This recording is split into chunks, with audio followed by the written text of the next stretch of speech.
بسم اللہ الرحمن الرحیم۔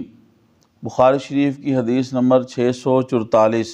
سید ابو ہریرہ رضی اللہ تعالیٰ عنہ بیان کرتے ہیں، رسول پاک صلی اللہ علیہ وسلم نے فرمایا، اس ذات کی قسم جس کے قبضہ قدرت میں میری جان ہے، بے شک میں نے یہ ارادہ کیا کہ میں کسی شخص کو لکڑیاں جمع کرنے کا حکم دوں، پس وہ لکڑیاں جمع کرے، پھر میں نماز کا حکم دوں، پھر نماز کے لیے اذان دی جائے، پھر میں کسی شخص کو حکم دوں کہ وہ لوگوں کو نماز پڑھائے، پھر میں ان لوگوں کو دیکھوں جو پیچھے رہ گئے ہیں، یعنی جو نماز باجماعت کے لیے حاضر نہیں ہوئے، پھر میں ان کے گھروں کو آگ لگا دوں، اور اس ذات کی قسم جس کے قبضہ قدرت میں میری جان ہے، اگر ان میں سے کسی ایک شخص کو یہ معلوم ہو جائے اس کو گوشت والی ہڈی یا بکری کے 2 پائے مل جائیں گے تو وہ ضرور عشاء میں حاضر ہوگا۔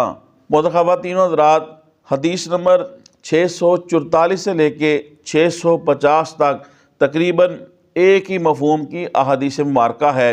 ان احادیث کے اندر رحمت کونین صلی اللہ علیہ وسلم نے نماز باجماعت کی اہمیت کے بارے میں ارشاد فرمایا، اور آپ نے ارشاد فرمایا کہ جو نماز باجماعت کے لیے حاضر نہیں ہوتے، میرا دل چاہتا ہے کہ میں کسی بندے کی ڈیوٹی لگاؤں اور وہ نماز باجماعت کرائے، اور میں جا کے ان گھروں میں آگ لگا دوں جو بغیر کسی شرعی عذر کے نماز باجماعت کو چھوڑ دیتے ہیں۔ اور دوسری روایات کے اندر یہ بھی ہے، اگر مجھے ضعیفوں اور عورتوں اور بچوں کا خیال نہ ہو تو میں ان گھروں کو آگ لگا دوں جو نماز باجماعت ادا نہیں کرتے۔ اسی طرح ان احادیث کے اندر یہ بھی بیان کیا گیا کہ جماعت کے ساتھ نماز پڑھنا اکیلے نماز پڑھنے کے مقابلے میں 25 اور 27 گنا زیادہ درجہ رکھتی ہے۔